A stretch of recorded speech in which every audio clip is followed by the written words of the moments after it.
Sebelum memulai ibadah hari ini, yang pertama, orang tua wajib mempersiapkan anak-anak seperti layaknya akan beribadah di gereja, memakai pakaian rapi.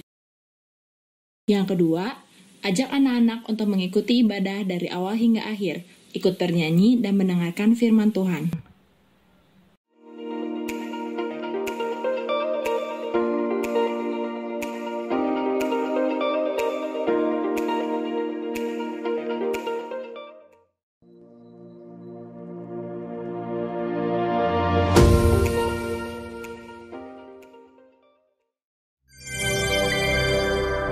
Shalom, selamat Shalom, pagi shalom. semuanya.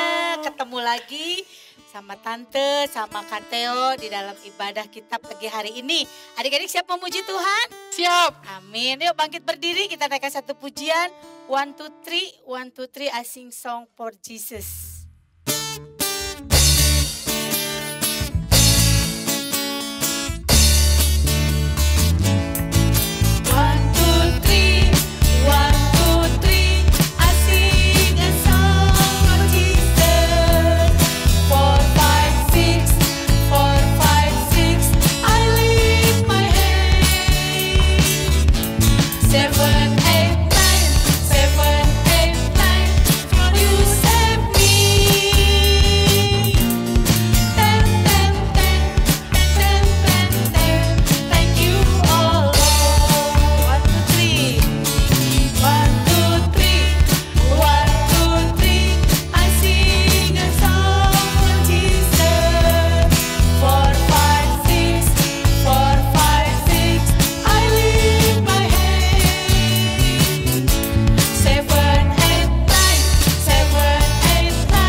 Keselamatan, dan kita juga percaya pagi hari ini Tuhan juga memberikan sukacita. Sukacita apa? Sukacita surga. Amin. Yuk kita naikkan pujian. Ku terima sukacita surga.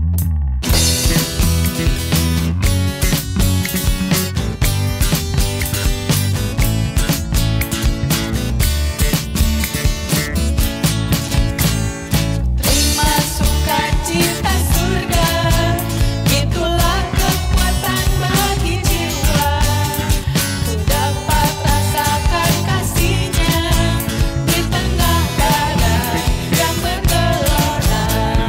Terima sukacita surga. Itulah kekuatan bagi jiwa. Ku dapat saksikan kuasa-Nya di tengah badai yang bergelora. Haleluya, Kau ada dalam hatiku, takkan patah semangatku, takkan hilang kekuatanku.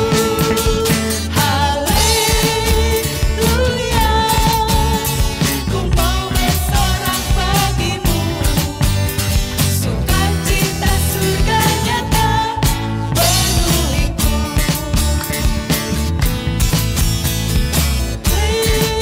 Haleluya, Kau ada dalam hatiku, takkan patah semangatku, takkan hilang kekuatanku. Haleluya, ku mau bersorak bagimu, sukacita surga nyata penuhiku. Sukacita surga nyata, sukacita surga nyata, sukacita surga nyata penuhiku.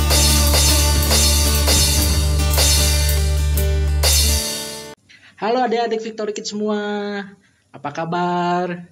Saya yakin kita semua ada dalam keadaan yang sungguh amat baik di dalam kasih Tuhan Yesus Kristus ya. Yuk buat adik-adik Madya dan Tunas Remaja, Kita akan satukan hati, kita akan berdoa dulu ya sebelum kita mendengarkan firman Tuhan. Mari kita berdoa. Haleluya Tuhan Yesus, terima kasih Tuhan buat hari ini Tuhan, buat hari Minggu yang boleh Engkau berikan kembali sama kami Tuhan, untuk boleh beribadah bersama, berkumpul bersama Tuhan, walaupun masih secara online Tuhan tapi kami yakin dan percaya Tuhan Yesus, hadirat-Mu boleh nyata di setiap kami Tuhan. Terima kasih Tuhan Yesus, dan sebentar Tuhan kami akan mendengarkan firman-Mu Tuhan, Kau yang berbicara kepada setiap hati kami Tuhan, jadikan hati kami tanah hati yang subur, yang siap menerima benih firman-Mu. Terima kasih banyak Tuhan Yesus, berkati hamba-Mu Tuhan yang menyampaikan firman-Mu, Kau berkati mulut bibir hamba-Mu ini menjadi penyampai firman-Mu, supaya benar Tuhan Yesus pesan yang disampaikan boleh diterima oleh segenap jemaat Victory Kids dengan baik. Terima kasih Tuhan Yesus, dalam nama Tuhan Yesus kami berdoa dan mengucap syukur, haleluya, amin. Yeay, sudah 1 tahun kita lalui, hampir 1 tahun kita lalui dalam kondisi beribadah online. Jadi di kesempatan kali ini saya akan juga sekali lagi tetap bilang, karena masih tanggal 31 Januari, selamat tahun baru 2021. Yuk kita semangat menjalani tahun 2021 dengan semangat yang lebih baik lagi dan kepercayaan yang lebih lagi sama Tuhan, karena kita tahu Tuhan Yesus kali-kali tidak akan pernah meninggalkan kita semua. Amin. Ya, kita akan melanjutkan cerita tentang siapa adik-adik? Tentang Gideon. Ya, kita akan melanjutkan cerita kita tentang Gideon yang minggu lalu sudah dibawakan oleh Umagan gitu. Nah, adik-adik, ada yang bisa ingat nggak cerita tentang Gideon minggu lalu mengenai apa? Atau yang paling berkesan tentang Gideon? Ya, benar. Gideon dipanggil pahlawan yang gagah berani. Padahal Gideon bilang dia dari keluarga yang paling kecil di suku Israel. Tapi Tuhan memanggil dia dengan pahlawan yang gagah berani. Dan di situ Gideon masih ragu. Akhirnya Gideon minta sama Tuhan. Oke Tuhan, saya minta tanda ya. Tandanya ada yang ingat apa? Ada dua tanda yang Tuhan berikan sama Gideon. Ya, tandanya yang pertama adalah Gideon punya kain dari bulu domba. Nah, ketika kain itu ditaruh di tempat pengirikannya di tanah, kalau kain itu basah oleh embun, tapi tanah sekitar pengirikannya kering, nah berarti itu Tuhan memberi tanda, memberi restu sama Gideon untuk memimpin umat Israel. Dan dinyatakan sama Tuhan, oke, terjadi kain domba tersebut basah oleh embun, tapi sekelilingnya kering. Nah, tapi tetap Gideon masih ragu. Akhirnya dia minta lagi tanda sama Tuhan. Kalau misalkan Tuhan merestui aku minta kain dombanya kering, tapi seputaran tanahnya itu basah, gitu. Dan Tuhan melakukannya juga. Besok paginya Gideon lihat lagi, wow, si kainnya kering, tapi seputarannya basah. Dari situ Gideon yakin bahwa benar Tuhan menyuruh Gideon untuk memimpin bangsa Israel melawan orang-orang Midian. Nah, kita lanjutkan ya ceritanya. Jadi Gideon setelah yakin dengan panggilannya, Gideon maju, kemudian pergi dan berkemah. Gideon pergi dan berkemah di perkemahan, kita lihat ya, di Bukit More, di lembah. Dan kaum-kaumnya itu, dan si orang Midian itu ada di sebelah utara perkemahannya Gideon. Nah, di sini Gideon memimpin pasukan yang banyak banget. Di Alkitab dicatat Gideon memimpin 32.000 orang yang siap untuk perang melawan orang Midian. Tapi Tuhan berfirman sama Gideon. Dia bilang seperti ini.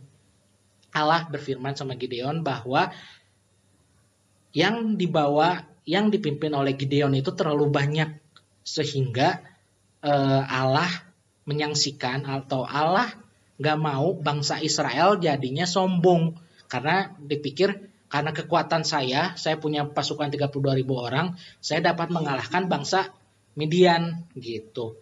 Jadi Tuhan bilang sama Gideon, enggak, masih terlalu banyak 32.000 orang ini. Jadi Gideon harus berbicara sama mereka semua Gideon harus mengumumkan bahwa bagi semua orang yang takut dan gentar untuk berperang melawan orang Midian, silahkan pulang ke rumah, silahkan mundur, jangan ikut berperang. Dan Gideon melakukan persis yang dikatakan Tuhan, tapi ternyata hasilnya 22.000 orang pulang, nggak jadi ikut perang. Jadi tersisa berapa? 10.000 orang lagi. Ada 10.000 orang yang siap dipimpin Gideon untuk berperang melawan suku Midian.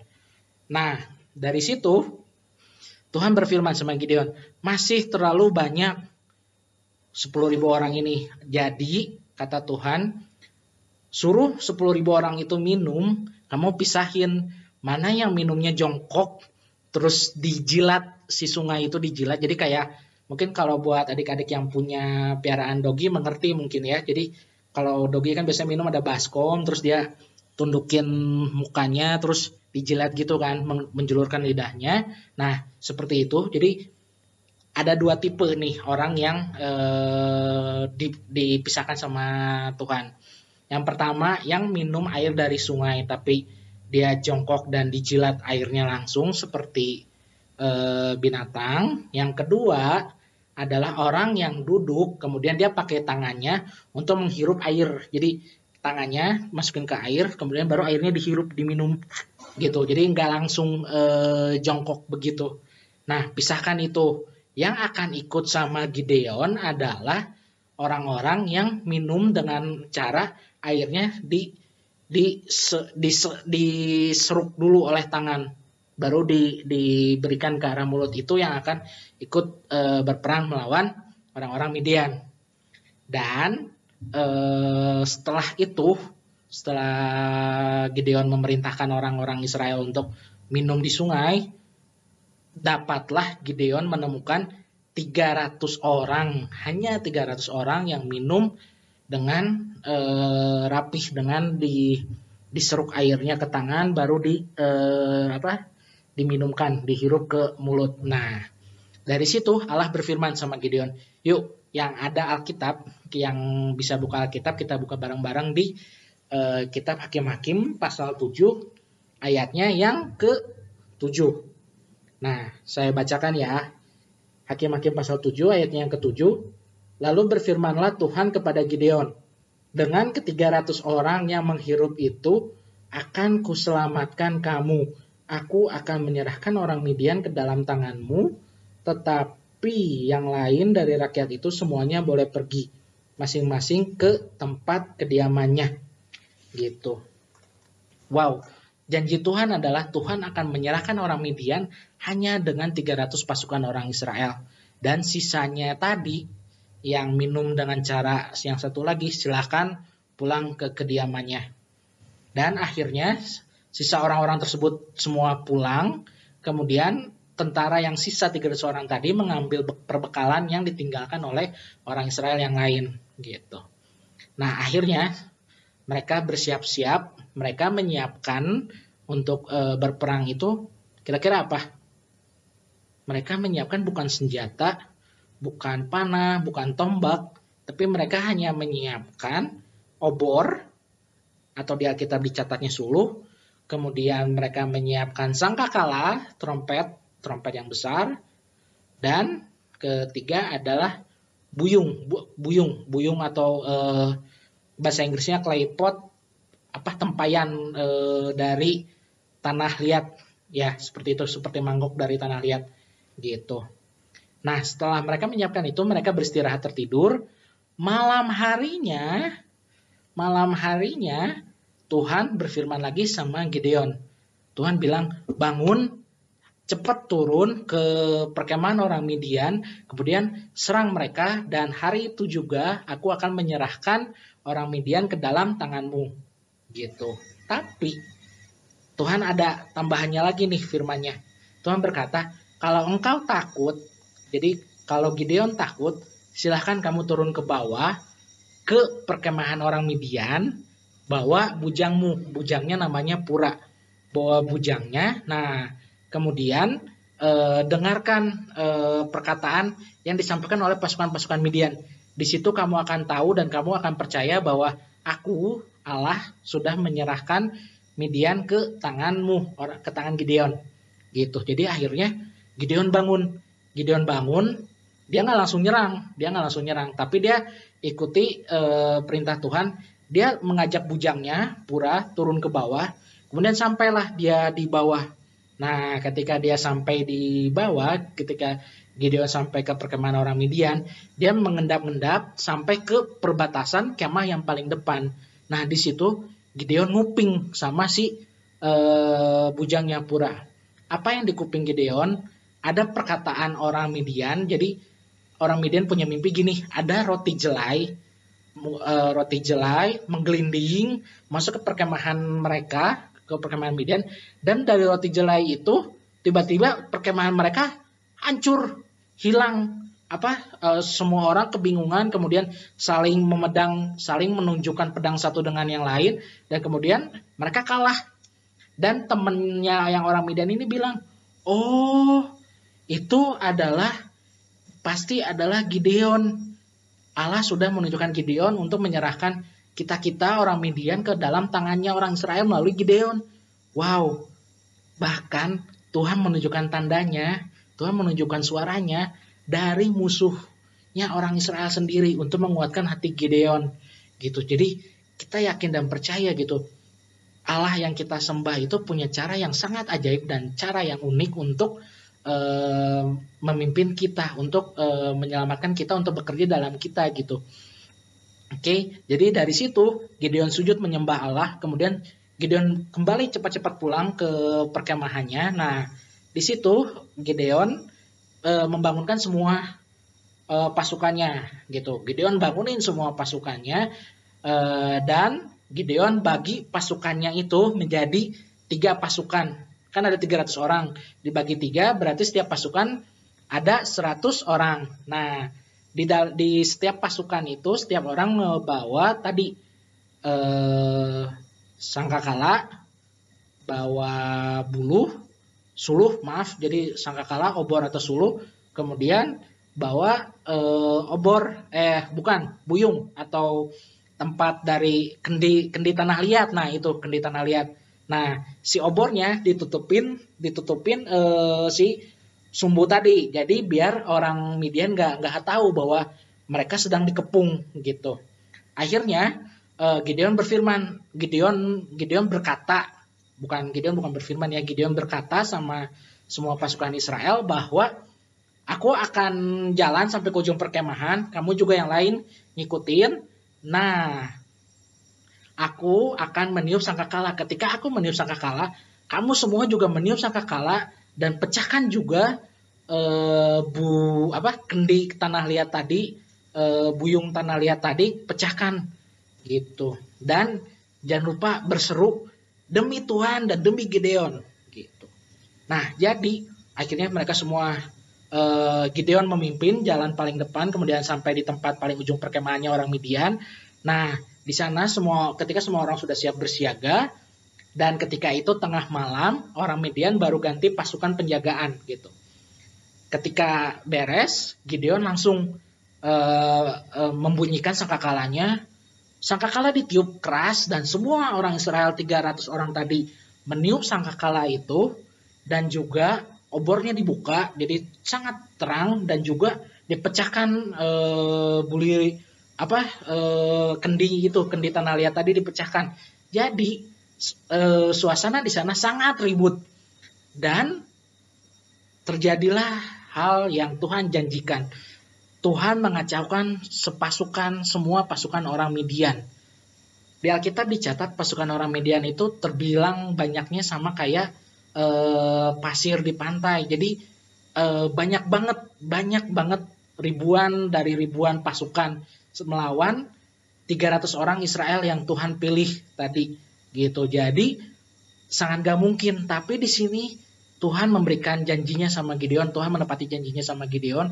Tuhan yang berperang atas nama Israel untuk menyerahkan orang Midian ke dalam tangan Gideon. Gitu. Jadi pasukan Midian yang banyak tadi, mereka kelimpungan, mereka bingung, mereka malah saling beradu satu dengan yang lain, dan mereka lari pontang-panting kabur dari perkemahan mereka gitu. Dan akhirnya orang Israel itu mengejar orang-orang Midian yang melarikan diri. Bahkan Gideon dapat mengalahkan dua raja Midian, yaitu Raja Oreb dan Raja Zeeb gitu. Nah, di sini Tuhan menunjukkan kuasanya gitu, bahwa 300 orang dapat mengalahkan pasukan yang beribu-ribu banyaknya gitu. Dan akhirnya setelah terjadi hal ini, setelah terjadi kemenangan bagi bangsa Israel datang menghadap Gideon. Dan bangsa Israel bilang sama Gideon bahwa kita umat Israel siap siap dipimpin sama Gideon dan sama keturunannya Gideon selanjutnya gitu. Tapi Gideon bilang sama umat Israel, aku nggak mau memimpin bangsa Israel, tapi Tuhanlah, Allah lah yang memimpin bangsa Israel. Allahnya Abraham, Allah Ishak, Allah Yakub lah yang memimpin bangsa Israel. Nah, tapi di sini Gideon tetap minta bahwa mereka menyerahkan rampasan-rampasan mereka berupa anting-anting emas, juga kain ungu. Semua rampasan orang Israel dari orang Midian dikumpulkan di hadapan Gideon, dan dilakukan seperti itu. Akhirnya Gideon membuat sebuah baju efod. Nah, baju efod itu adalah baju kebesaran para imam gitu. Itu adalah seragamnya imam. Tapi akhirnya sayangnya umat Israel kembali jatuh ke dalam dosa. Umat Israel, orang-orang Israel kembali menyembah Baal, dan baju efod yang mungkin bagi Gideon dibuatnya menjadi sebuah tugu peringatan, tapi ternyata baju efod itu malah disembah oleh bangsa Israel, dan bangsa Israel juga jatuh kepada penyembahan Baal kembali gitu. Ya, jadi kita bisa lihat di sini cerita Gideon, bahwa Gideon yang penakut, dia sampai minta 2 tanda sama Tuhan, dan Tuhan memberikan tanda itu, dan dia mendapatkan keberanian. Sampai akhirnya di detik-detik terakhir pun Gideon masih dapat tanda dari Tuhan melalui percakapan orang Midian. Betapa Tuhan memimpin Gideon, dan Tuhan memberikan kemenangan yang ajaib bagi Gideon dan umat Israel gitu. Nggak bisa kita sombong sama kekuatan kita sendiri bahwa kitalah yang hebat, enggak, tapi Tuhanlah yang hebat. Dan Tuhan sudah memberikan Roh Kudusnya di dalam kita, sehingga kita bisa menang daripada dosa, daripada godaan si iblis, daripada godaan si setan, kayak gitu. Nah, kita juga tahu bahwa Tuhan Yesus juga sudah mati di atas kayu salib untuk menebus dosa kita, sehingga ada satu kemenangan yang sangat-sangat penting bagi kita orang-orang yang percaya kepada Tuhan, yaitu kemenangan dari dosa, kemenangan dari maut. Karena Tuhan Yesus sudah mati di atas kayu salib, sehingga dia memberikan kemenangan bagi kita gitu. Jadi kita sebenarnya adalah umat-umat yang sudah menang. Kita sudah punya kuasa atas iblis, dan roh yang ada di dalam kita, Roh Kudus yang Tuhan berikan di dalam kita, lebih besar daripada roh yang ada di dunia ini. Oke? Ya, sekian untuk firman Tuhan kali ini, dan ayat hafalan kita dari Mazmur 91 ayat yang kedua. Tempat perlindunganku dan kubu pertahananku, Allahku yang kupercayai. Ya, itu ayat hafalan untuk minggu ini. Dan sebelum kita mengakhiri ibadah Victory Kids kita untuk kelas madya dan kelas tunas remaja, kita berdoa dulu ya. Mari kita berdoa. Tuhan Yesus, terima kasih Tuhan buat hari ini. Terima kasih Tuhan Yesus kalau kami boleh mendengarkan cerita Gideon Tuhan. Terima kasih Tuhan kalau Engkau boleh mengingatkan kami kembali Tuhan bahwa Engkaulah yang memberikan kemenangan bagi Gideon Tuhan, dan Engkau juga yang akan memberikan kemenangan bagi kami Tuhan atas setiap permasalahan, atas setiap tantangan dalam kehidupan kami ya Tuhan. Terima kasih banyak Tuhan Yesus buat berkat-Mu. Dan kalau sebentar Tuhan kami akan berpisah satu dengan yang lain Tuhan dari ibadah online ini Tuhan. Melanjutkan aktivitas kami selanjutnya Tuhan. Kau yang pimpin, Kau yang sertai, Kau yang berkati Tuhan. Berdoa juga Tuhan, Kau yang menutup bungkus kami semua, baik kami, papa mama kami, guru-guru kami Tuhan, keluarga besar kami Tuhan, semuanya Tuhan, agar selalu ada dalam lindungan-Mu Tuhan, agar Engkau selalu memberikan kesehatan sama kami Tuhan, Engkau memberikan selalu kekuatan sama kami Tuhan. Dan akhirnya kita akan mengakhiri ibadah kita akan menerima berkat daripada Tuhan Yesus, daripada Allah Bapa. Marilah kita terima berkat daripada Allah Bapa dan juga kasih karunia daripada Tuhan Yesus Kristus, juga persekutuan yang manis dengan Roh Kudus, menyertai kita semua mulai hari ini sampai Maranatha, Tuhan Yesus datang yang kedua kali. Amin. Selamat hari Minggu semuanya. Tuhan Yesus memberkati.